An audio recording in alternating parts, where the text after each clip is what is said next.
This is John for Algo Futures Trader.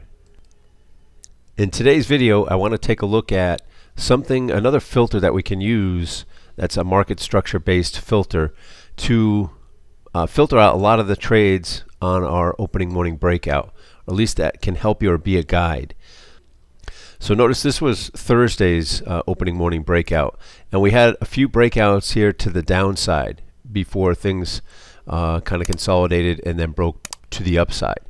Now the break to the upside didn't get a whole lot of follow through before the market closed, but at least it would have avoided, you could have potentially avoided the short side and just focused on the long side on this particular day. So what can we use as a filter? We have the alpha bias. If you go into the Discord server, there's information on how to use the alpha bias. And that's a fantastic filter because you can see which markets are trending, which correlated markets are all trending together, but also now which markets are performing the best. So you can stick with the hot markets, right? And as those rotate, the Discord server or the alpha bias in the Discord server, can help you with that. But let's just take a look at a market-based filter, and let me give you a couple of premises. Premise number one: inside gaps tend to fill.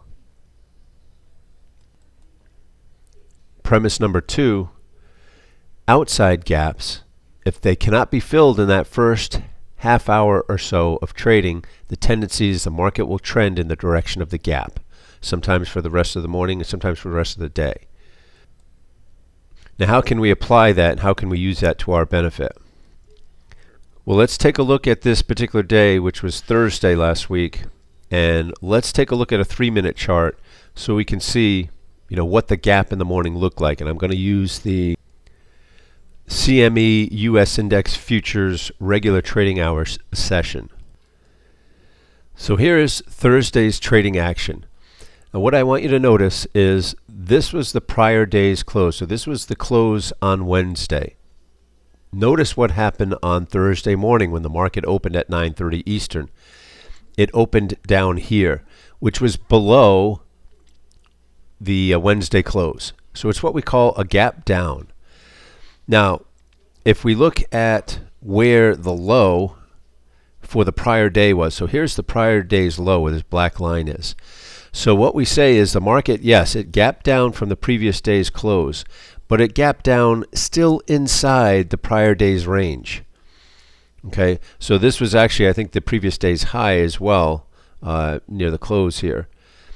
But here was the previous day's low. So the market gapped down from the previous day's close, also inside the previous day's range. Well, what does that tell us? It tells us there's a high probability that this market that gapped down, even though it started selling off here early, the tendency is it's going to trade back and fill this gap back to the prior day's close, which is exactly what happened on Thursday. Now this is the MYM, and I went back, the last 30 trading days, and the statistics on this: 83% of the time when there was an inside gap, that gap filled back to the prior day's close. So you're dealing with a very high probability occurrence. So remember when we looked at our opening morning breakout trade, this is that same morning on the what it looked like on the opening breakout chart here. All these signals to the short side could have been avoided, knowing that this little move down here on the 3-minute chart, all right, where we saw the inside gap to the downside, we could have avoided any short trades, knowing that the probability is that this short side is not going to get follow through and that they're going to eventually start filling this gap back to the prior day's close. Now this took most of the day. It took until about 2 o'clock Eastern to fill that gap. Sometimes it happens very quickly. You get an initial move down and then they fill the gap right from there.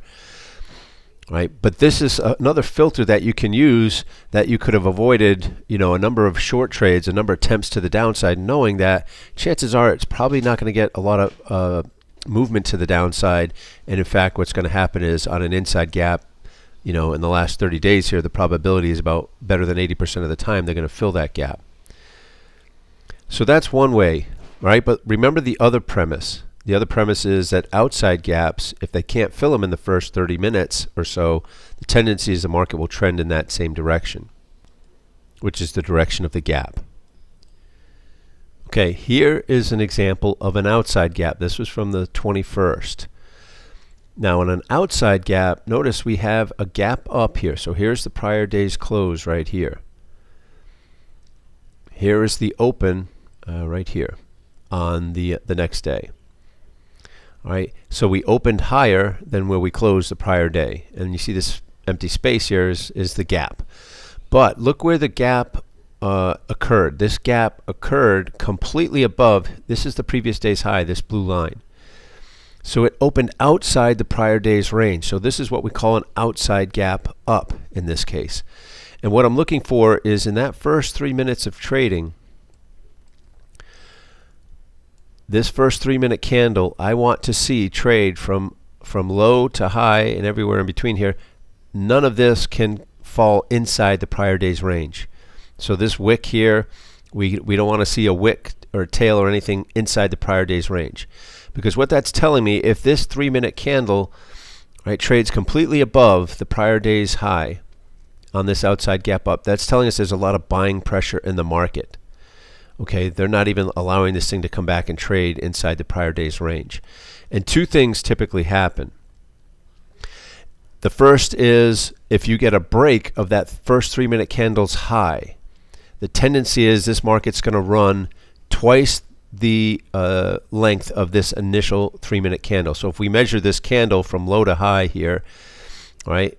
Here's 1R or one length, here's 2 lengths. So the market, if it breaks that opening 3 minute candle high to the upside, the tendency of this thing is going to run twice the initial risk of that candle, and this is going to be your target. All right, and you can see, if I make this a little smaller here. All right, now it took a while. Usually this thing would run and hit the target fairly quickly in the morning. But this particular day, you can see all that buying pressure though kept the stock, or kept in this case the Dow, up until it hit the target later in the day, right near the close. So on a day like this, you know on your opening morning breakout, all right, this is that same day, you want to ignore the short side, seeing all that buying pressure, and just stick with the long trades. All right, and that's what would have paid you that day. Okay, the other scenario on a gap, an outside gap, and it can be an outside gap up or an outside gap down. In this case, this was Friday. All right, so this was Friday's open here. Notice the previous day's close back down here, and the previous day's high where the blue line is here. So we see the market gapped up, and the gap was so big it opened above, and this first 3 minute candle traded completely above the prior day's high. So it's an outside gap up. They did break the opening 3 minute candle to the upside. Typically you would get a run to the black line here. That would be your 2R target. But instead it didn't quite reach that target, and we got a pullback. So here's the other scenario. Remember we said on an outside gap up, if they can't fill the gap in the first 30 minutes, approximately 30 minutes, the tendency is this market, after this pullback is done into 10 o'clock, is going to go on to make a new high, right? Which is exactly what we got Friday. So notice this pullback. Market began to pull back. The low right here is exactly at 10 o'clock. So a lot of times you get that sentiment shift at 10 o'clock. So even though the market was selling off, right, on our opening morning breakout, we're thinking ignore short trades. Why? Because the tendency is if they cannot fill this gap by 10 o'clock, and obviously the gap fill was way down here, that tells us there's still a lot of buying pressure in the market, and we want to get in to the long side. I mean, you can actually trade these, obviously. What you're looking for is the market to go on, break the prior high here, and make a new high. That's basically your target. All right, so if we look at the opening morning breakout on Friday, right, make sure this is Friday here. Here's Friday. All right, we definitely want to eliminate these short trades and just stick with the long trades. All right, so it's just another filter that you can use. You can actually trade these gaps. Maybe we'll talk about that at another time.